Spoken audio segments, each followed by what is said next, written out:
దళితులందరూ కూడా ఓట్లేసారు. 12% మైనార్టీలకు రిజర్వేషన్ అన్నాం. నీలాగా తప్పుడు మాటలు చెప్పలే. మేము చేసేయే చెప్పినాం, అవే చేస్తున్నాం. ఇంకా ముందైనా సరే ప్రతి ఒక్కటి చేస్తున్నాం. చెప్పని మూసి కూడా చేస్తున్నాం క్లీనింగ్ చేయాలి. అందుకని నువ్వు ఏదో బయటకు వచ్చి మాట్లాడితే రోజు భయపడతావు లేడు ఇక్కడ.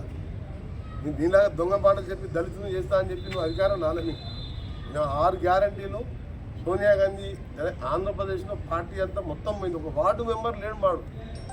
అక్కడ పార్టీ పోతుందని కూడా తెలంగాణ ఇచ్చింది సోనియా గాంధీ. 2 సార్లు కేసీఆర్ మాటలని మోసపోయినాం.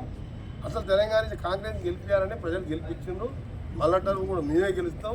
నీతో ఏమీ కాదు, ఏమీ చేయలేవు. ఎప్పుడైతే పార్లమెంట్లో అసెంబ్లీలో కొద్దిగా 39 సీట్లు వచ్చినాయి. పార్లమెంట్లో వచ్చేసరికి 9 3వ ప్లేస్ 7వ ప్లేస్ డివైడ్ పోయింది. నేను చేసేది ఏముంది? రేపు లోకల్ బాడీ ఎలక్షన్ చూసుకుందాం. ఒక జిల్లా పరిషత్ ఛాలెంజ్ చేస్తున్నాం.